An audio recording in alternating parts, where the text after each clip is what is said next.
पश्चिम बंगाल अपनी कई कलाओं और विधाओं के कारण पूरी दुनिया में चर्चित है। उसी में से एक कला है ईंट बनाने की भी कला। इस वक्त हम मौजूद हैं पश्चिम बंगाल के ऐतिहासिक शहर ताम्रलिप्तो यानी तमलुक में। रूपनारायण नदी के किनारे इस ईंट भट्टे को आज हम बहुत करीब से देखेंगे और जानेंगे कि यहाँ पर कैसे किन परिस्थितियों में काम किया जाता है, कैसे नदी की मिट्टी ईंट के रूप में परिवर्तित होकर हमारे आपके घरों को सजाती है। इस काम के लिए बहुत परिश्रम लगता है, बहुत समय लगता है और बहुत संयम भी लगता है। एक ऐसा भी समय था जब रूपनारायण नदी का यह किनारा व्यर्थ और निरर्थक माना जाता था, मगर जब से प्रसेनजीत अधोक ने इस ईंट भट्टे की जिम्मेदारी संभाली है, तब से दिन दूनी और रात चौगुनी तरक्की कर रहा है यह ईंट भट्टा। न सिर्फ यहाँ नंबर 1 की ईंटें तैयार होती हैं, बल्कि उन ईंटों को विशेष प्रोसेस के द्वारा अतिरिक्त मजबूती भी प्रदान की जाती है। इस ईंट भट्टे पर साल में 6 महीने काम होता है और 6 महीने बारिश और बाढ़ के कारण यहाँ काम बंद रहता है। बाढ़ के बाद रूपनारायण नदी की जो मिट्टी आसपास जमा होती है, उसे फिल्टर करके ईंटों में ढालने के योग्य बनाया जाता है। इसके लिए बहुत सारे मजदूर सुबह से शाम तक खटते रहते हैं।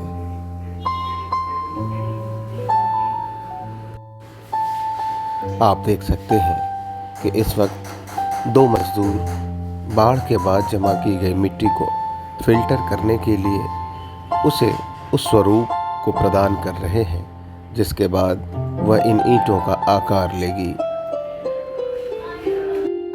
ईंट भट्टे पर लगी इन चिमनियों से जो धुआं पर्यावरण में घुल मिल रहा है, उस धुएं को भी निकलने के पहले एक ख़ास टनल से गुजारा जाता है, जिसके कारण उसकी अशुद्धता न्यूनतम रह जाती है। सांचे में ढाली गई ईंटों को पकाने के पहले कुछ इस तरह से उन्हें सजाया जाता है। आप देख सकते हैं कितनी लयबद्धता के साथ ये मजदूर ईंटों को एक के ऊपर एक सजा रहे हैं।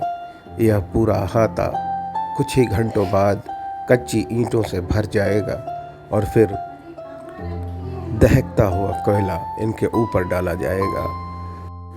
कुछ ही मिनटों के बाद यह हाता इन कच्ची ईंटों से भर जाएगा और इसके ऊपर डाली जाएगी मिट्टी की परत।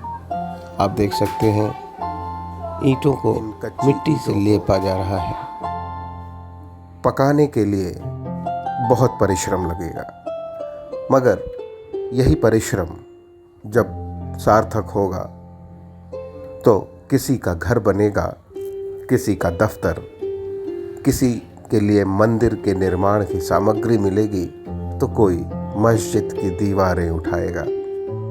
ये ईंट मिट्टी से बनती है, मगर दोबारा फिर कभी मिट्टी नहीं बन पाती और इस मिट्टी को सतत जुटाने के लिए, इसकी गुणवत्ता को बढ़ाने के लिए कई तरह के प्रोसेस किए जाते हैं और उन प्रोसेस के बाद पी बंगाल नाम की ईंट तैयार होती है। और ये ईंट इतनी मजबूत है कि बंगाल में दूसरी कोई ईंट इसकी टक्कर नहीं ले सकती। आइए अब आपको दिखाते हैं कि कैसे इन ईंटों को पकाया जाता है। जो गोल गोल ढक्कन दिख रहे हैं, दरअसल ये वो छेद हैं जिनमें कोयले का ये चूरा डाला जाता है। कोयला आता है ट्रक से, यहाँ उतारा जाता है, जिसे ये महिलाएं तोड़ तोड़ कर छोटे छोटे टुकड़ों में बांटती हैं और उसके बाद चूरा वाला कोयला इन्हीं छोटे छोटे सुराखों से डाला जाता है अंदर भट्टी के, जिसमें ये धधकती हैं। इन सुराखों से आप देख सकते हैं कि आग किस स्तर पर धधक रही है और इन सुराखों के आसपास खड़े होकर काम करने वालों को कहते हैं फायरमैन। ये इनका काम, इनका नाम दोनों जाहिर करते हैं।